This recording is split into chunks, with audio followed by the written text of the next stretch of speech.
Hello and welcome to me explaining the story of 2001: A Space Odyssey. I'm doing this to prove a friend wrong, so if you're watching this, you know who you are. So first off, we've got a table of contents: the before, the dawn of man, the moon base, and the Discovery 1. Discovery 1. So, the before.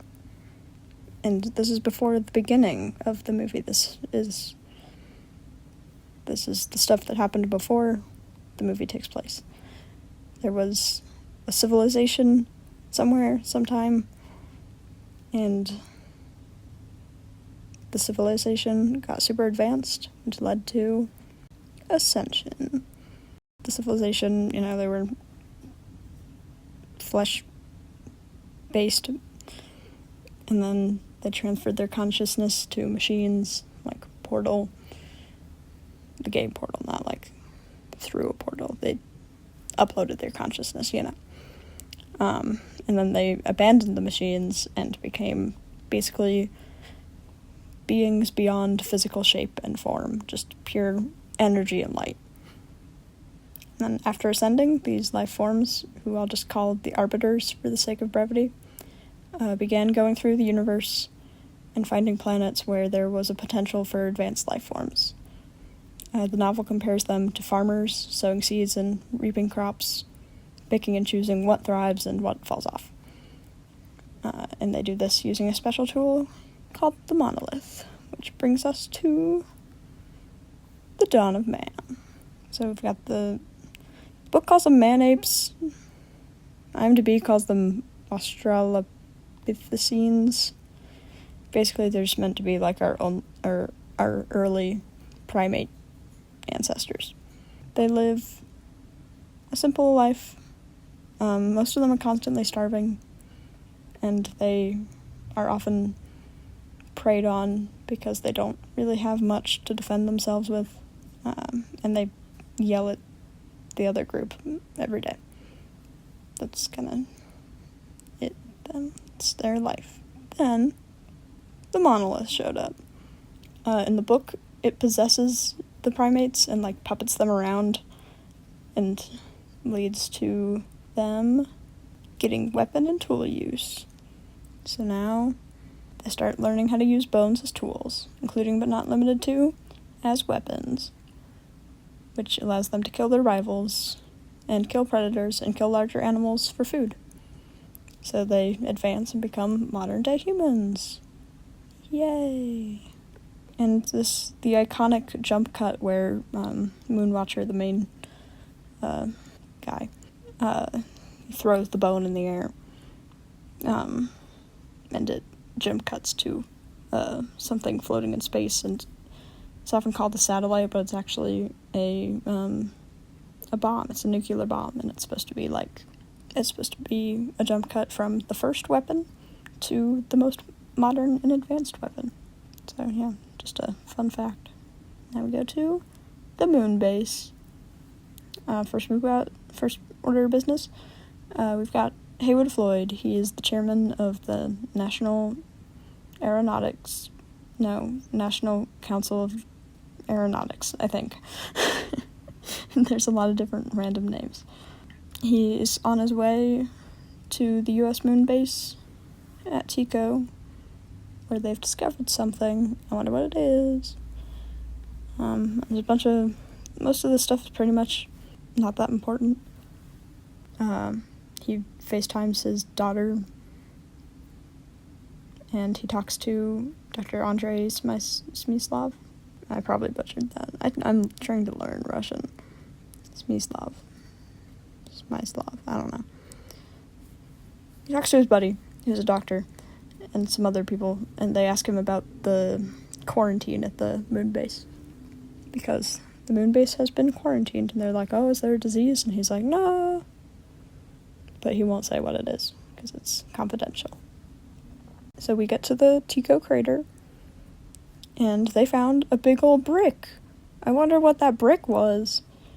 It was buried hundreds of thousands of years before humans even existed. And there's a bigger one floating around by Jupiter. And then when they go check it out, and they take a photo in front of it, and then it starts screaming, which can't be good. Which brings us to the discovery, parentheses, 1. It's supposed to be like a pun, because they're discovering the monolith, the other monolith, and it's also the name of the ship. Haha. So, this ship, the Discovery 1, is a U.S. spacecraft being sent to Jupiter to do science-y stuff. I don't know what the original plan was. In the novel, it's going to Saturn. Just an interesting fun fact. 5 crew members.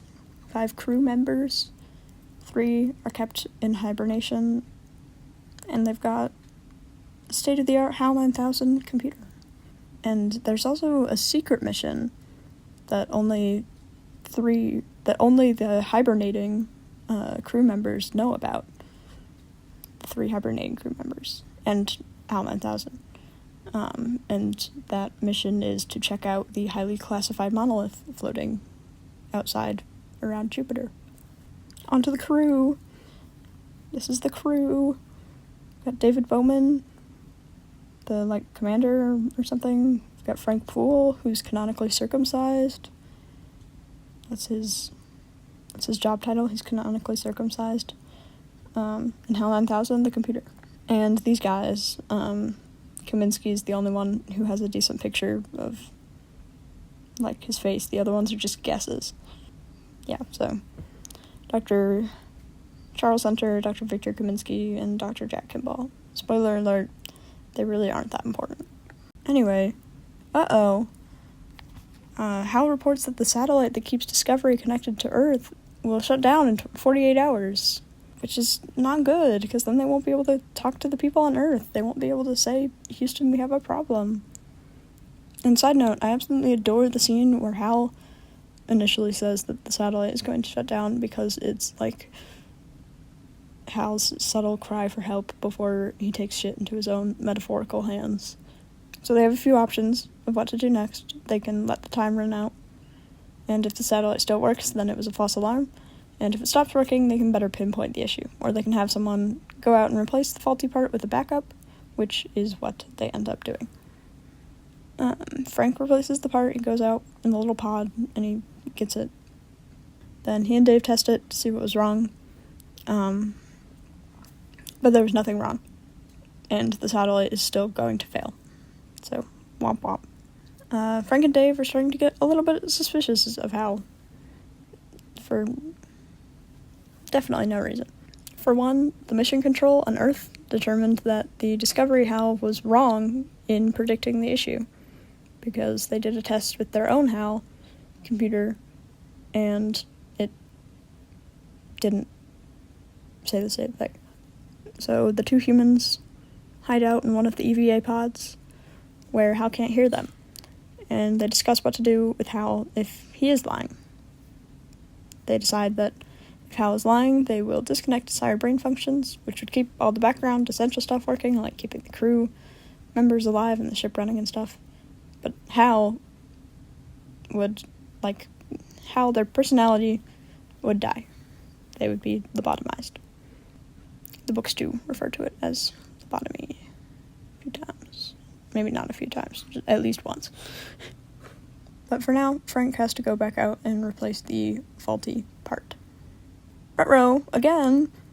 So while Frank is out replacing the part, Hal pilots the EVA pod to crash into him and sends him flying out into space. Someone should try to go get him. Probably Dave. Dave suits up and goes out in an EVA pod, and he grabs Frank's body with the little EVA pod pincers. But when he tries to get back in, Hal won't open the door, which is not ideal, because Dave forgot his helmet. So he can't just, leave the EVA pod and go in through a door, because he doesn't have a helmet. He'll die. And Hal also drops in this scene that he read Dave and Frank's lips while they were in the EVA pod and talking about shutting him off. So Hal knows their entire plan. Hey, what's that beeping noise? A computer malfunction. Oh no. The the life support functions on the hibernation pods start failing, and the doctors in hibernation are dying. Any luck with the door, Dave? Nope, guess not. So Dave gets in he lines up the EVA pod with the ship's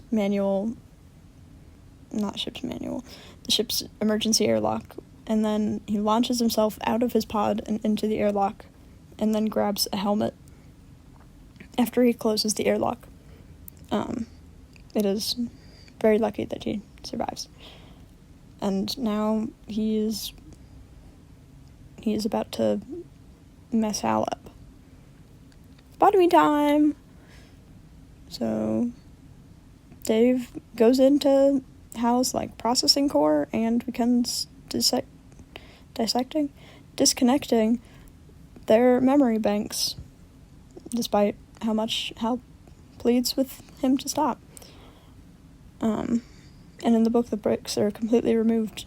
I like that better. So, yeah. Oh my god, it's Haywood Floyd again. I hate Haywood Floyd. He's the protagonist of 3 of the 4 books, and after the second book, you get kind of tired of him. Especially since he's 200 years old in the second book. It's really stupid. Not the second book. In the third book. He's really old in the third book. Anyway. After Hal is shut off, a pre-recorded video message starts playing from Haywood Floyd, and it explains the secret monolith mission, which is the reason that Hal tried to kill everyone.